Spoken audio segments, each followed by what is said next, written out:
Hi friends, spicy kitchen ಚಾನಲ್ಗೆ ಸ್ವಾಗತ. ನೋಡಿ, 2 ಕಾಯಿಂದ 20ರಿಂದ 25 ಹೋಳಿಗೆ ಆಗಿದ್ದಾವೆ. ಒಂದೂ ಏನು ಬ್ರೇಕು ಆಗಿಲ್ಲ, ಮೃದುವಾಗಿ ಸ್ಮೂತಾಗಿ ಬಂದಿದ್ದಾವೆ ಈ ಕಾಯಿ ಹೋಳಿಗೆ. ಹಬ್ಬಗಳಿಗೆ ಈಸಿಯಾಗಿ ಕಾಯಿ ಹೋಳಿಗೆ ಮಾಡೋ ವಿಧಾನ ನೋಡೋಣ. ತುಂಬ ಸುಲಭ ನೋಡಿ, ಮಡಚಿ ತೆಗೆದ್ರೂ ಹರಿದೋಗ್ತಾ ಇಲ್ಲ, ಅಷ್ಟು ನೀಟಾಗಿ ಬಂದಿದೆ, ಅಷ್ಟೇ ಮೃದುವಾಗಿ ಬಂದಿದೆ ಇದು ಕಾಯಿ ಹೋಳಿಗೆ. ಮತ್ತು ಇದನ್ನು ಓಪನ್ ಮಾಡಿ ನೋಡ್ಬೋದು. ಇದನ್ನು 2 ಲೇಯರ್ ಥರ ಮಾಡ್ಬೋದು. ನೋಡಿ ಎಷ್ಟು ತೆಳುವಾಗಿ ಹರಡಿದೆ ಹೂರಣ, ಹಿಟ್ಟು ಎಲ್ಲೂ ಎಕ್ಸ್ಟ್ರಾ ಇಲ್ಲ. ಈ ಥರ ಮೃದುವಾಗ ಪರ್ಫೆಕ್ಟ್ ಆದಂಥ ಕಾಯಿ ಹೋಳಿಗೆ ಮಾಡೋ ವಿಧಾನ ನನ್ನ ವಿಡಿಯೋದಲ್ಲಿ ಸಿಂಪಲ್ ಹಾಗೂ ಟೇಸ್ಟಿಯಾಗೂ ಮಾಡೋವಂಥ ವೀಡಿಯೋಸ್ ನೋಡೋಕ್ಕೆ ದಯವಿಟ್ಟು ನನ್ನ ಚಾನಲ್ನ ಸಬ್ಸ್ಕ್ರೈಬ್ ಮಾಡ್ಕೊಂಡು ನೋಡಿ. ಸಬ್ಸ್ಕ್ರೈಬ್ ಮಾಡದೆ ತುಂಬ ಜನ ನೋಡ್ತಾ ಇದ್ದಾರೆ. ಇಲ್ಲಿ ಒಂದು ಪಾತ್ರೆಯಲ್ಲಿ ಮೊದಲು ಹಿಟ್ಟು ಕಲಿಸ್ಕೊಳ್ಳೋಣ. 1 ಕಪ್ಪಷ್ಟು, ಸುಮಾರು 1/4 kg ಮೈದಾ ಹಿಟ್ಟು ತೊಗೊಂಡಿದ್ದೀನಿ. ಮೈದಾ ಹಿಟ್ಟು, ಇದ್ರ ಜೊತೆಗೆ ಚಿಕ್ಕ ರವೆನೂ ಹಾಕ್ಬೋದು, ನಾನು ಇಲ್ಲಿ ಹಾಕಿಲ್ಲ. ಒಂದು ಚಿಟಿಕೆಯಷ್ಟು ಉಪ್ಪು ಹಾಕ್ಕೊಳ್ಳೋಣ. ಇವೆರಡನ್ನ ನೀಟಾಗೆ ಮಿಕ್ಸ್ ಮಾಡ್ಕೊಳ್ಳೋಣ. ಸಣ್ಣ ರವೆ ಬರುತ್ತಲ್ಲ, ಚಿರೋಟಿ ರವೆ, ಅದನ್ನು ಮಿಕ್ಸ್ ಮಾಡ್ಕೋಬೋದು. ಇಲ್ಲಿ ಬರೀ ಮೈದಾ ಹಾಕಿ ಕಲಿಸ್ತಾ ಇದ್ದೀನಿ. ಮೃದುವಾಗಿ ಬರೋಕ್ಕೆ ಒಂದು ಟಿಪ್ಪು ಇದು, ಸ್ವಲ್ಪನೇ ನೀರು ಹಾಕ್ಕೊಂಡು ನೋಡಿ ಬೆರಳುಗಳಲ್ಲಿ ಇದನ್ನು ಕಲಿಸ್ಕೋಬೇಕು. ಮೊದಲೇ ತುಂಬ ಜೋರಾಗಿ ನಾದಬಾರ್ದು, ಹಿಟ್ಟನ್ನು ಮೃದುವಾಗಿ ಕಲಿಸ್ಬೇಕು. ಈ ಜಾಮೂನ್ ಹಿಟ್ಟೆಲ್ಲ ಕಲಿಸ್ತೀವಲ್ಲ, ಆ ಥರ ಮೃದುವಾಗಿ ಬೆರಳುಗಳಲ್ಲಿ ಕಲಿಸ್ಕೋಬೇಕು. ಈ ಥರ ಮಾಡೋದ್ರಿಂದ ಹೋಳಿಗೆ ಮೃದುವಾಗಿ ಬರುತ್ತೆ, ಪದ್ರವಾಗಿ ಬರುತ್ತೆ. ನೋಡಿ, ಸ್ವಲ್ಪನೇ ನೀರು ಹಾಕ್ಕೊಂಡು ಸ್ವಲ್ಪ ಗಟ್ಟಿ ಆದಮೇಲೆ ಇದಕ್ಕೆ 1-2 ಸ್ಪೂನಷ್ಟು ಆಯಿಲ್ ಹಾಕ್ಕೊಂಡು ಈ ಆಯಿಲ್ನ ಅದಕ್ಕೆ ಚೆನ್ನಾಗೆ ಹೀರಿಸ್ಬೇಕು. ಈ ಥರ ನೋಡಿ, ಕಡಲೆಕಾಯಿ ಎಣ್ಣೆಯಿಂದ ಮಾಡಿ ಚೆನ್ನಾಗಿ ಬರುತ್ತೆ. ಇದಕ್ಕೊಂದು ತಣ್ಣೀರು ಬಟ್ಟೆ ಒರೆಸಿ ಹೂರಣಕ್ಕೆ ಬೇಕಾಗಿರೋದು ಇಲ್ಲಿ 4 ಅಚ್ಚಷ್ಟು ಬೆಲ್ಲ ತೊಗೊಂಡಿದ್ದೀನಿ, ಏಲಕ್ಕಿ ಪುಡಿ, 2 ಕಾಯಿನ ತುರಿದು ಇಟ್ಕೊಂಡಿದ್ದೀನಿ. ನೋಡಿ, 2 ಮೀಡಿಯಮ್ ಸೈಜ್ ಕಾಯಿ, ತೆಂಗಿನಕಾಯಿ. ಒಂದು ಮಿಕ್ಸರ್ ಜಾರು ತೊಗೊಂಡು ಇದನ್ನು ಸಣ್ಣದಾಗೆ ತುರ್ಕೊಂಡಿದ್ದೀನಿ. ಆದ್ರೂ ಇದನ್ನು ಒಂದು ಸಾರಿ ಮಿಕ್ಸರ್ಗೆ ಹಾಕ್ಕೊಳ್ಳೋಣ.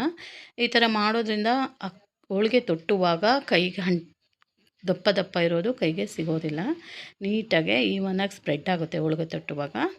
ನೋಡಿ, ಕಾಯಿನೆಲ್ಲ ಮಿಕ್ಸಿಗೆ ಹಾಕ್ಕೊಂಡಿದ್ದೀನಿ. 1 ಕಪ್ಪಷ್ಟು ಬೆಲ್ಲ ಹಾಕ್ತಾಯಿದ್ದೀನಿ. ಅದರಲ್ಲೇ 1/4 ಕಪ್ಪಷ್ಟು ನೀರು ಹಾಕ್ತಾಯಿದ್ದೀನಿ. 1 ಕಪ್ ಬೆಲ್ಲಕ್ಕೆ 1/4 ಕಪ್ ಹಾಕಿದ್ರೆ ಸಾಕು, ಬೇಗ ಪಾಕ ಬಂದುಬಿಡುತ್ತೆ. ಜಾಸ್ತಿ ನೀರು ಹಾಕಿದ್ರೆ ತುಂಬ ಹೊತ್ತು ಕುದಿಸ್ಬೇಕಾಗತ್ತೆ. ಹಾಗಾಗಿ 1/4 ಕಪ್ ಹಾಕಿದ್ದೀನಿ. ಇದರಲ್ಲಿ ಕಲ್ಲಿದ್ದರೆ ಶೋಧಿಸ್ಕೋಬೋದು, ಇಲ್ಲಿ ಕಲ್ಲಿಲ್ಲ, ಹಾಗಾಗಿ ಹಂಗೆ ಕರಗಿಸ್ತಾ ಇದ್ದೀನಿ. ಒಂದು ಪ್ಲೇಟಲ್ಲಿ ನೀರು ತೊಗೊಂಡು ಇದನ್ನು ಚೆಕ್ ಮಾಡೋಣ. ನೋಡಿ, ಈ ಥರ ನಾವು ಹಾಕಿದಾಗ ಎಲ್ಲ ಒಂದೇ ಥರ ಮುದ್ದೆ ಥರ ಆಗಬೇಕು. ಈ ಥರ ಆದರೆ ಪಾಕ ಬಂದಿದೆ ಅಂತ. ಈ ಥರ ಪರ್ಫೆಕ್ಟಾಗಿ ಬಂದಿದೆ. ಇನ್ನೂ ಗಟ್ಟಿ ಮಾಡ್ಕೋಬೇಡಿ, ಗಟ್ಟಿ ಮಾಡಿಕೊಂಡ್ರೆ ಬರ್ಫಿ ಥರ ಆಗಿಬಿಡುತ್ತೆ, ಪುಡಿ ಆಗಿಬಿಡುತ್ತೆ. ಕಾಯ್ತು ಹೂರಣ ಚೆನ್ನಾಗಾಗಲ್ಲ.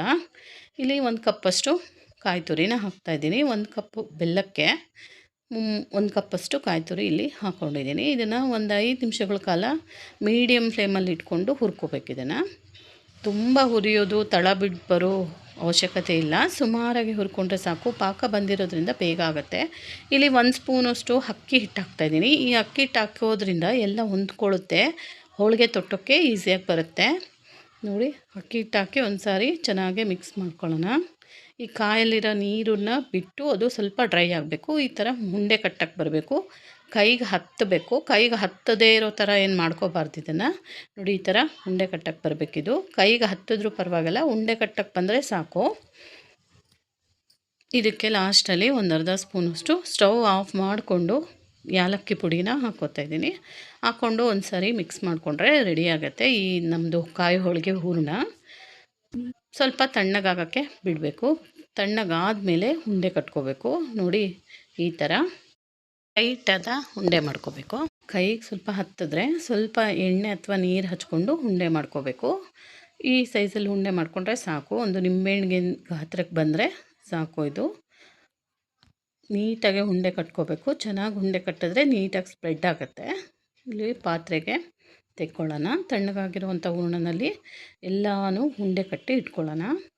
ತುಂಬ ತಳ ಬಿಡೋವರೆಗೂ ಕುದಿಸ್ಕೋಬಾರ್ದು. ಇದು ತಳ ಬಿಡೋವರೆಗೂ ಕುದಿಸ್ಕೊಂಡ್ರೆ ಬರ್ಫಿ ಥರ ಆಗಿಬಿಡುತ್ತೆ. ಪಾಕ ಮಾಡಿರೋದ್ರಿಂದ ಒಂದು 5ರಿಂದ 6 ನಿಮಿಷ ಕುದಿಸಿದ್ರೆ ಸಾಕು. ಇಲ್ಲಿ ಒಂದು ಹೋಳಿಗೆ ತಟ್ಟಕ್ಕೆ ಶೀಟ್ ತೊಗೊಂಡಿದ್ದೀನಿ, ಎಲ್ಲವನ್ನು ಉಂಡೆ ಮಾಡಿ ಇಟ್ಕೊಂಡಿದ್ದೀನಿ. ನೋಡಿ, ಮೈದಾ ಕಣಕ ಕಲಸಿಟ್ಟು ಸುಮಾರು ಒಂದು 2ರಿಂದ 3 ಗಂಟೆ ಆಗಿದೆ. ಚೆನ್ನಾಗಿ ನೆಂದಿದೆ. ಇದನ್ನು ಒಂದು ಸರಿ ಚೆನ್ನಾಗಿ ಈ ಥರ ನಾದ್ಕೋಬೇಕು. ಚೆನ್ನಾಗಿ ನಾದಿದಷ್ಟು ಹೋಳಿಗೆ ಚೆನ್ನಾಗಿ ಬರುತ್ತೆ. ಈ ಥರ ಕೈಯಿಂದ ಉಂಡೆಗಳಾಗಿ ಮಾಡ್ಕೋಬೇಕು. ಈ ಥರ ಮಾಡೋದ್ರಿಂದ ಒಂದೇ ಸೈಜ್ ಬರುತ್ತೆ ಹೋಳಿಗೆಗಳೆಲ್ಲ. ಹೋಳಿಗೆ ಶೀಟ್ಗೆ ಸ್ವಲ್ಪ ಎಣ್ಣೆ ಹಚ್ಕೊಂಡು ನೋಡಿ, ಅಂಗೈಗೂ ಎಣ್ಣೆ ಹಚ್ಕೋತಾ ಇದ್ದೀನಿ. ಹಚ್ಕೊಂಡು ಇದನ್ನು ಸ್ಪ್ರೆಡ್ ಮಾಡ್ಕೊಳ್ಳೋಣ. ಈ ಥರ ಅಗಲ ಮಾಡ್ಕೋಬೇಕು ಸ್ವಲ್ಪ. ಕಣಕ ಎಷ್ಟು ಗಟ್ಟಿಯಾಗಿರುತ್ತೋ ಹೂರಣನೂ ಅಷ್ಟೇ ಗಟ್ಟಿಯಾಗಿರಬೇಕು. ಒಂದು ತೆಳುವಾಗಿ ಹೂರಣ ಗಟ್ಟಿಯಾಗಿ ಕಣಕ ತೆಳು ಆದರೆ ಹೋಳಿಗೆ ಚೆನ್ನಾಗಿ ಬರಲ್ಲ. ಒಂದೇ ಹದದಲ್ಲಿದ್ರೇ ಹೋಳಿಗೆ ತೊಟ್ಟೋಕ್ಕೂ ಮಾಡೋಕ್ಕೂ ಚೆನ್ನಾಗಿ ಬರುತ್ತೆ. ನೋಡಿ, ಒಂದು ಕೈಯಲ್ಲಿ ಹಿಟ್ಟು ಇನ್ನೊಂದು ಕೈಗೆ ಅದನ್ನು ಮಾಡಿಕೊಂಡು ಈ ಥರ ಬೆರಳುಗಳಿಂದ ಹಿಟ್ಟನ್ನು ಮುಂದಕ್ಕೆ ತಳ್ಕೊಬೇಕು. ತಳ್ಕೊಂಡು ಈ ಥರ ಹೂರಣನ ಒಳಗೆ ಅಂದ್ಕೊಳ್ತಾ ಹಿಟ್ಟನ್ನು ಮೇಲಕ್ಕೆ ತಂದ್ಕೋಬೇಕು. ಈ ಥರ ಮಾಡೋದ್ರಿಂದ ಈವನ್ನಾಗೆ ಸ್ಪ್ರೆಡ್ ಆಗುತ್ತೆ. ಹೂರಣ ನಾವು ಹಾಕಿರೋದು ನೀಟಾಗೆ ಫೋಲ್ಡ್ ಮಾಡಬೇಕು. ನೋಡಿ ಈಗ ಎಷ್ಟು ನೀಟಾಗಿ ಬಂದಿದೆ. ಹೂರಣಕ್ಕಿಂತ ಕಣಕ ಸ್ವಲ್ಪ ಕಡಿಮೆ ತೊಗೋಬೇಕು. ಕಡಿಮೆ ತೊಗೊಂಡ್ರೇ ಹಿಟ್ಟೆಲ್ಲ ಸೈಡಿಗೆ ಹೋಗದೆ ನೀಟಾಗಿ ಬರುತ್ತೆ. ನೋಡಿ, ಕರೆಕ್ಟಾಗಿ ಬಂದಿದೆ. ಇದನ್ನು ಒಂದು ಹೋಳಿಗೆ ತೊಟ್ಟೋ ಶೀಟ್ ಮೇಲೆ ಹಾಕ್ಕೊಂಡು ಸ್ವಲ್ಪ ಆಯಿಲ್ ಹಾಕ್ಕೋಬೇಕು ಮೇಲೆ ಮತ್ತು ಕೆಳಗೆ. ಸ್ವಲ್ಪ ಅಗಲವಾಗಿ ಹಿಂಗೆ ಕೈಯಿಂದ ತೊಟ್ಕೋಬೇಕು. ಈ ಥರ ತೊಟ್ಟೋದ್ರಿಂದ ಹೂರಣ ಎಲ್ಲ ಕಡೆ ಸ್ಪ್ರೆಡ್ ಆಗುತ್ತೆ. ಹೀಗೆ ಕೈಯಿಂದನೂ ತುಟ್ಕೋಬೋದು. ಬೇಗ ಬೇಗ ಆಗಬೇಕು ಅಂದರೆ ನೋಡಿ, ಇನ್ನೊಂದು ಪ್ಲಾಸ್ಟಿಕ್ ಶೀಟ್ ತೊಗೊಂಡು ಇದಕ್ಕೆ ಸ್ವಲ್ಪ ಆಯಿಲ್ ಹಚ್ಕೋಬೇಕು. ಹಚ್ಕೊಂಡು ಇದ್ರ ಮೇಲಿಟ್ಟು ನೀಟಾಗೆ ಸ್ಪ್ರೆಡ್ ಮಾಡ್ಬೋದು. ತುಂಬ ಹೋಳಿಗೆಗಳು ಮಾಡುವಾಗ ಈ ಥರ ಮೆಥಡ್ ಮಾಡಿದ್ರೆ ಬೇಗ ಬೇಗನೆ ಆಗುತ್ತೆ. ಹೋಳಿಗೆ ತೆಳುವಾಗೂ ಬರುತ್ತೆ. ಎಷ್ಟು ತೆಳುವಾಗಿ ಬೇಕಾದರೂ ಬರುತ್ತೆ. ಕೈಯಲ್ಲಿ ತೊಟ್ಟಿದ್ರೆ ಅಷ್ಟು ತೆಳುವಾಗಿ ಬರೋದಿಲ್ಲ. ನೋಡಿ, ಈ ಥರ ಆ ಕಡೆ ಈ ಕಡೆ ನೀಟಾಗೆ ಸ್ಪ್ರೆಡ್ ಮಾಡಬೇಕಷ್ಟೇ. ಇದನ್ನು ತುಂಬ ಒತ್ತಿನೂ ಪ್ರೆಸ್ ಮಾಡಬಾರ್ದು, ಶೀಟಿಗೆ ಅಂಟು ಬಿಡುತ್ತೆ. ನಿಧಾನಕ್ಕೆ ಮೇಲೆ ಮೇಲೆ ಈ ಥರ ಸ್ಪ್ರೆಡ್ ಮಾಡ್ಕೊತ ಹೋದರೆ ಕಾಯಿ ಹೋಳಿಗೆ ರೆಡಿ ಆಗುತ್ತೆ. ಬೇಗನೂ ಆಗುತ್ತೆ. ನೋಡಿ, ಈ ಥರ ಎಲ್ಲ ಸೈಡಲ್ಲೂ ತಳ್ಕೊತಾ ಹೋಗ್ಬೇಕಷ್ಟೇ. ತೊಟ್ಟ ಅವಶ್ಯಕತೆ ಇಲ್ಲ ಇದಕ್ಕೆ. ಕೈಗೆ ಸ್ವಲ್ಪ ಎಣ್ಣೆ ಹಚ್ಕೊಂಡು ಶೀಟ್ ಮೇಲೂ ಸ್ವಲ್ಪ ಎಣ್ಣೆ ಹಚ್ಕೊಂಡು ತಳ್ಳಿದ್ರೆ ಈಸಿಯಾಗಿ ಬರುತ್ತೆ. ನೋಡಿ, ಈಗ ಆಗಿದೆ. ಹೆಂಚು ಚೆನ್ನಾಗಿ ಕಾದಿದೆ. ಕಾದಾದಮೇಲೆ ಸಿಮ್ಮಲ್ಲಿ ಇಟ್ಕೊಂಡು ಈ ಹೋಳಿಗೆ ಶೀಟ್ ಸಮೇತ ಇದ್ರ ಮೇಲೆ ಹಾಕಬೇಕು. ಹಾಕಿ 2-3 ಸೆಕೆಂಡ್ ಹಾಗೆ ಬಿಡಬೇಕು. ಹೋಳಿಗೆ ಸ್ವಲ್ಪ ಹೆಂಚಿಗೆ ಅಂಟಬೇಕು. ಅಂಟಿದಾಗ ತೆಗೆದ್ರೆ ಈಸಿಯಾಗಿ ಬರುತ್ತೆ. ಸಹಾಯದಿಂದ ಈ ಥರ ತಳ್ಕೊಂಡು ತೆಕ್ಕೊಳ್ಳೋಣ, ಈಸಿಯಾಗಿ ಬರುತ್ತೆ. ಇದಕ್ಕೆ ಕಾಯಿಂದ ಬರೋದೇ ಆಯಿಲ್ ಸಾಕಾಗುತ್ತೆ. ಮೇಲಿಂದ ಬೇಕಾದರೆ ಒಂದು ಸ್ವಲ್ಪ ಹಚ್ಕೋಬೋದು ಡ್ರೈ ಅನಿಸಿದ್ರೆ. ನೋಡಿ, ತುಂಬ ತಿರುಗಿಸಿ ಹಾಕಬಾರ್ದು. ಒಂದು ಸೈಡ್ ಬೆಂದಾದಮೇಲೆ ಇನ್ನೊಂದು ಸೈಡು ನಿಧಾನವಾಗಿ ತಿರುಗಿ ಹಾಕ್ಕೊಂಡು ಸ್ವಲ್ಪ ಆಯಿಲ್ ಹಚ್ಕೊಂಡು ತೆಕ್ಕೋತಾ ಇದ್ದೀನಿ. ಇನ್ನೊಂದು ಹೋಳಿಗೆ ಮಾಡೋ ವಿಧಾನ ನೋಡೋಣ. ಈ ಥರ ಶೀಟ್ ಮೇಲೇ ಹಿಟ್ಟನ್ನು ಹರಡ್ಕೋಬೇಕು. ನೋಡಿ, ಈ ಥರ ಹರಡ್ಕೊಂಡು ಹೂರಣನ ಸೆಂಟ್ರಲ್ಲಿ ಇಟ್ಕೊಂಡು ಸುತ್ತ ಈ ಥರ ಎತ್ತಿ ಕವರ್ ಮಾಡಬೇಕು. ಈ ಥರ ಮಾಡಿದ್ರೂ ಈವನಾಗೆ ಚೆನ್ನಾಗೆ ಸ್ಪ್ರೆಡ್ ಆಗುತ್ತೆ ಹಿಟ್ಟು. ನೋಡಿ, ಈ ಥರ ಎಲ್ಲ ಕಡೆದು ಹಿಟ್ಟು ಎತ್ತಿ ಮಡಚ್ಕೋಬೇಕು. ಇದು ಎಲ್ಲರೂ ನಾರ್ಮಲಾಗಿ ಮಾಡ್ತಾರೆ.